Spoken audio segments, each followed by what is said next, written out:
खरंच आज मला या मुलांना खेळताना बघून ना माझ्या लहानपणाची मला ना खूप आठवण झाली. आम्ही जेव्हा शाळेत असायचो ना, शाळा सुटल्यानंतर थोडा वेळ का होईना आम्ही असं थोडा वेळ खेळत बसायचो. घरी जायचं राहून आम्ही खरंच खेळत बसायचो.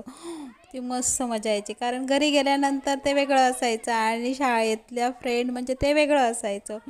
म्हणून खूप असं मला बरं वाटलं फ्लॅशबॅकमध्ये गेल्यासारखं यांना बघून.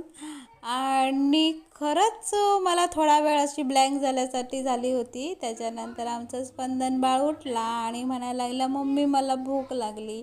आता वाजलेले 5:15 वाजलेले, म्हटल्याला काय देऊ. तर तो म्हणायला लागला, मला मम्मी आज चिप्स पाहिजे, चिप्स दे. म्हटलं ठीक आहे. कसले, म्हटलं बटाट्याचे चिप्स बनवू का तुझ्यासाठी.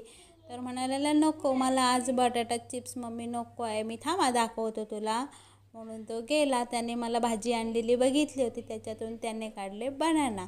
आज मला मम्मी बनाना चिप्स बनवून दे असं म्हणायला लागला. म्हटलं ठीक आहे, आज बनाना चिप्स तुला खायचे आहे, ठीक आहे मी घरीच बनवते.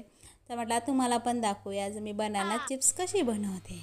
मी काय केलं, ही जी केळी होती ना ती अशी उभी त्याला कट मारला सुरीने मस्तपैकी असा, आणि त्याच्यामध्ये आतमध्ये असलेलं ते केळं होतं ते बाहेर काढायचा प्रयत्न करत होती. हे बघा, ही जी बाजारी केळी असतात ना ती केळी मी आणली होती. गावठी केळ्याचे चिप्स जास्त करून ते सॉफ्ट होतात, हे असतात ते जरा कुरकुरीत क्रिस्पी होतात, म्हणून मी बाजारी केळी घेऊन आलेली. मस्तपैकी 2 केळी होती, ती 2 केळी मी हे करून घेतली, त्याची सालं काढून, आणि बाकीची तशीच ठेवली. मी 1 डझन केळी आणलेली. आणि नंतर मी म्हटलं चला तुम्हाला दाखवते. नंतर मी असं, माझ्याकडे स्लायडर होता त्याच्यावर हे केळं होतं ते असं घासलं, जेणेकरून त्याचे राऊंड चिप्स निघतील म्हणून मस्तपैकी पातळ असे. ते मी कढईत टाकले मस्तपैकी असे, आणि म्हटलं आता फ्राय करूया. हे बघा, हे कढईत पण बघा किती जरा झाऱ्याने हलवावे लागतात, नाही तर ते एकमेकांना चिपकतात.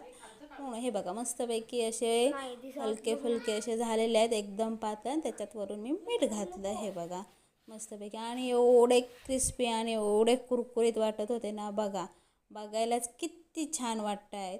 हेच जर तुम्ही बाजारात घ्यायला गेला तर 80-90 शिवाय येत नाही. आणि ही केळी 40 डझन आहेत. ते फक्त 2 केळ्याचे मी बनवले, ते एवढे वेफर्स झाले त्याचे.